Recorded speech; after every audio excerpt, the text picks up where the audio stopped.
नमस्कार दोस्तों, मैं मनोज कुमार, आप सभी को हमारे चैनल में फिर से एक बार स्वागत है। तो चलिए आज हम जानेंगे इंडक्शन स्लिपिंग मोटर का चेक करने का प्रॉपर फंडा क्या है। स्लिपिंग इंडक्शन मोटर को हम किस लॉजिक से चेक करेंगे ताकि हमें यह पता चले कि यह मोटर 100% सही है कि नहीं। जी हाँ दोस्तों, आप इंडस्ट्रियल में काम करते हैं तो इंडक्शन स्लिपिंग मोटर बहुत सारे इक्विपमेंट्स में, मशीनरी में लगी हुई रहती है। कभी कभी देखा जाता है ना, जिस मशीनरी में यह मोटर लगा हुआ है उस मशीनरी में इस मोटर से एबनॉर्मल साउंड आ रहा है, मोटर हाई करंट में ट्रिप हो रहा है। मोटर जैसे ही हम लोड दे रहे हैं, मशीनरी में लोड दे रहे हैं, मोटर ट्रिप हो जा रहा है और एक एबनॉर्मल साउंड आ रहा है। इस तरह की मोटर कहाँ लगी हुई रहती है? जहां पर हमें हैवी लिफ्टिंग का कुछ मटेरियल उठाना है। ठीक है, चलिए अब से चेक करने की प्रोसेस को जाने।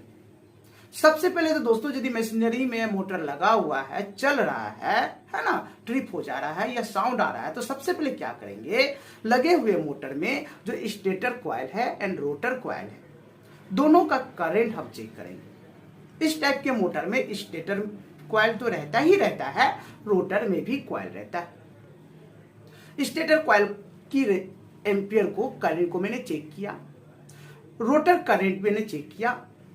देखा जाता है दोस्तों कि स्टेटर करंट तो सही है, बट रोटर करंट दो फेज में से एक फेज में नहीं आ रहा है, दो फेज में आ रहा है।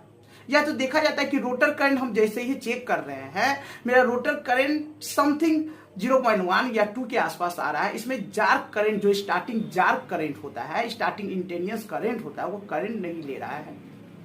तो इस कंडीशन में हम क्या समझेंगे? इस कंडीशन में हम समझेंगे दोस्तों कि मेरा स्टेटर का करंट तो ले रहा है बट रोटर का करंट नहीं ले रहा है। जैसे आप करंट चेक करेंगे ना, मोटर को स्टार्ट करेंगे ना, तो एक जार्क करंट आना चाहिए।